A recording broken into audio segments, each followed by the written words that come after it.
اهلا بيكم في نقابه الاكيله، والمره دي الحلقه مختلفه علشان احنا جايبين منتجات شويه مختلفه من عند فيغالي. يعني فيغالي معروف بالمانجا ومعروف بعصاير كتير قوي، عنده ميكسات لطيفه. الا بقى موضوع الرضعات، ما اعتقدش ناس كتير اتكلمت عنه، بس هو عنده ميكسات كده لطيفه ومسميها على اسامي حيوانات، الا حد واحد بس هو اللي مسميها على اسم بني ادم، ولحد دلوقتي ده غير مبرر بالنسبه لي. ولكن تعالوا بينا نشوف التقييم بتاعها ويا ترى هي حلوه ولا لا. وبما ان هي رضعات وبنحن لايام الطفوله، فالابوه والامومه بتدعونا الى اني اقول لكم ادعوا لبابا الله يرحمه ويقولوا الفاتحه عشان لابسه البلوفر بتاعه النهارده. ويلا بينا. قرد، اسد، غزال، فيل. ده بالنسبه لي شويه اللي غريب علشان ده اسمه رضعه الاصفهاني. بالنسبه لي الموضوع غريب قوي ان هم يجيبوا كاتب واديب وحد مشهور جدا وشاعر كبير جدا عمل من اشهر الكتب بتاعته اللي هو كتاب الاغاني، وده كتاب معروف وتقيل جدا وهو كان موجود وقت العصر الاموي، فليه خلوا فيه رضعه اسمها رضعه الاصفهاني؟ ده بالنسبه لي غريب جدا. فتعالوا ندوقها ونعرف مكون كل رضعه منهم. يلا بينا.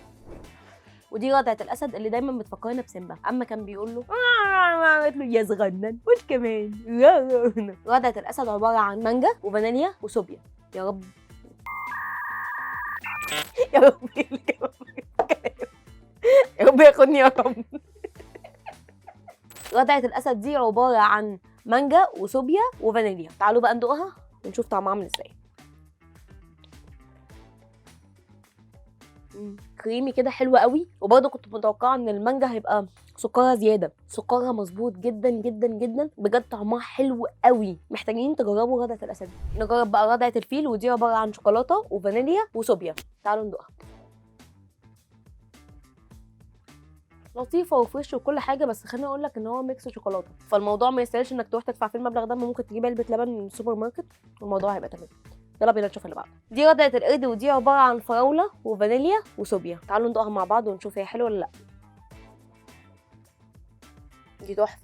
انا فهمت هو احمر زيادة ليه، بس هو تحفة حلو قوي. طعم الفراولة مع الصوبيا ده الميكس ده حلو قوي، وفي نفس الوقت سكره مظبوط، وانا متعودة عند فيغالي بالذات المانجا سكرها زيادة عن اللزوم. دي بالنسبة لي حلوة قوي. فتعالوا بينا نشوف الرضعة اللي بعدها.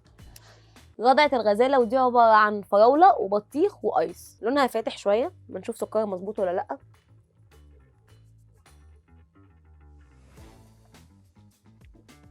ما عجبتنيش خالص. مبدئيا البطيخ طاغي، وممكن عشان البطيخ مش اوانه فهو ماسخ والسكر بتاعها قليل، فحاسه ان انا بشرب بطيخ ماسخ. يمكن علشان انا مش من هواة عصير بطيخ، فممكن لو حد بيحب عصير بطيخ يحبه اكتر، بس الفكره ان البطيخ نفسه ماسخ، فهو لا ده ما عجبنيش. مش الطف حاجه. تعالوا نشوف اللي بعده.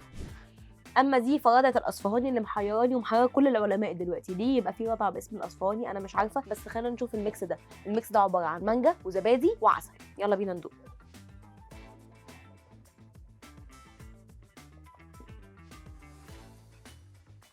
تقيل. التعليق الوحيد المناسب تقيل قوي. الزبادي مخليه مكلكع، فانت بتشفط بصعوبه مبدئيا. تاني حاجه هو اشبه برضعه الاسد اللي هي كان فيها مانجا برده وصوبيا وفانيليا، فهو اشبه ليها قوي على ماسخ اكتر. يمكن عشان ده يعني بسبب تاثير الزبادي خلي الموضوع دلع شويه، بس تقيل تحس ان انت بتشربه بتتلكم، فلا مش احسن حاجه بالنسبه لي. انا بالنسبه لي عجبتني الاسد اكتر بكتير. تعالوا بقى ندي فوتنج نهائي. لو عايز تروح فيغالي وتجرب من عنده رضعه وما تبقاش بتخسر فلوسك على حاجه ممكن ما تعجبكش، رضعه الفيل ما تشتريهاش. دي عباره عن ميكس شوكولاته.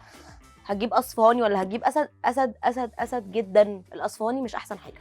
لو هنقارن عنصر الفراوله في الاثنين، القرد ولا الغزال؟ الغزال مع البطيخ مسخه شويه، خليك في القرد. يعني انت يا سيدي لو رحت دلوقتي عند فيغالي هتاخد اي رضعه ب 19 جنيه، يعني لو خدت 5 رضعات ب 95 جنيه. ولو عجبكم الفيديو ده ما تنسوش تعملوا لايك وشير وسبسكرايب ومنشن لصاحبكم، وانا بحبكم.